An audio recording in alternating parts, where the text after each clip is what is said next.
सूरज ने मुझे गोद में उठाकर कमरे की ओर जाने लगा, तभी घर में मेरी मम्मी आ गईं। गर्मियों की एक सुबह थी, जब मैं पहली बार उस गांव आई थी। मेरी मम्मी मुझे अपने मायके, यानी मेरे मामा जी के घर लेकर आई थी। गांव का माहौल शहर से बिल्कुल अलग था, खुला आसमान, मिट्टी की सौंधी खुशबू और लोगों का अपनापन। लेकिन तब मैंने नहीं सोचा था कि इस गांव की एक छोटी सी मुलाकात मेरी जिंदगी की सबसे खूबसूरत और दर्द भरी याद बन जाएगी।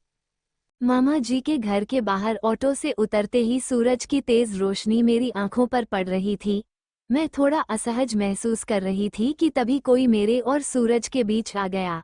जब मैंने नजरें उठाईं, तो देखा कि एक लड़का खड़ा था, गंभीर चेहरा, लेकिन आंखों में अजीब सी मासूमियत। उसकी आंखों में एक सवाल था, एक जिज्ञासा थी।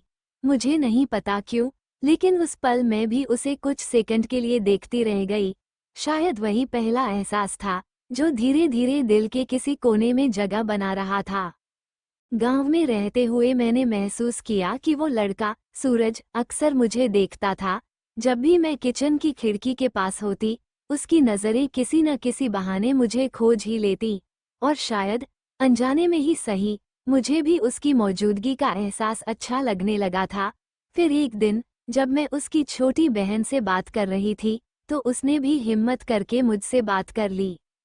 मुझे ये जानकर हैरानी हुई कि सूरज बहुत अच्छा पतंग उड़ाता था, और जब उसने मुझे सिखाने की बात कही, तो मैं झिझक गई।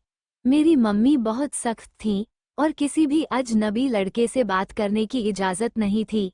लेकिन फिर भी, न जाने क्यों, मैंने हाँ कह दिया। शायद, कहीं न कहीं मैं भी उससे दोस्ती करना चाहती थी। जब मेरी मम्मी किसी रिश्तेदार से मिलने गईं, तो मैं छिपकर सूरज के घर के बरामदे में गई। वहां उसकी बहन भी थी, जिससे मुझे थोड़ी हिम्मत मिली। सूरज ने मुझे पतंग उड़ाने की कोशिश करवाई, लेकिन जैसे ही मैंने सीढ़ी पर कदम रखा, मेरा पैर फिसल गया, तेज दर्द हुआ, और मैं उठ नहीं पाई। मैंने महसूस किया कि सूरज ने बिना सोचे समझे मुझे गोद में उठा लिया।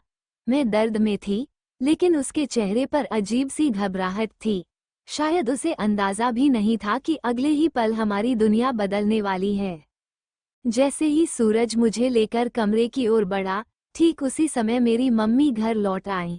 उन्होंने हमें उस हालत में देखा और उनका गुस्सा 7वें आसमान पर पहुंच गया। उन्होंने बिना कुछ सुने समझे मेरा हाथ पकड़ा और मुझे वहां से खींचकर ले गईं।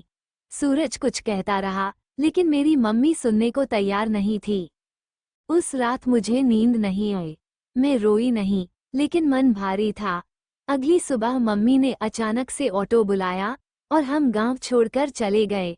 जाते वक्त जब मैंने सूरज की तरफ देखा, तो उसकी आंखों में वो सारे सवाल थे, जिनका जवाब मैं नहीं दे सकती थी। समय बीत गया, लेकिन वो यादें मेरे दिल में कहीं छिपी रहीं। फिर, करीब 1 साल बाद, मैं मामा जी के घर दोबारा आई। इस बार मेरी जिंदगी बदल चुकी थी।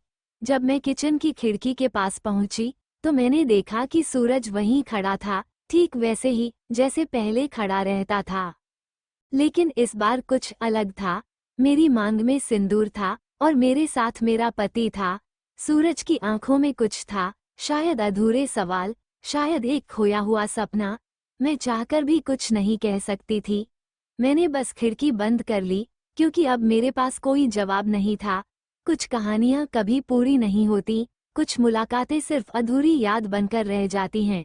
तो दोस्तों, कहानी कैसी लगी, कमेंट में जरूर बताना, और ऐसे ही कहानी को सुनने के लिए चैनल को सब्सक्राइब करें। धन्यवाद।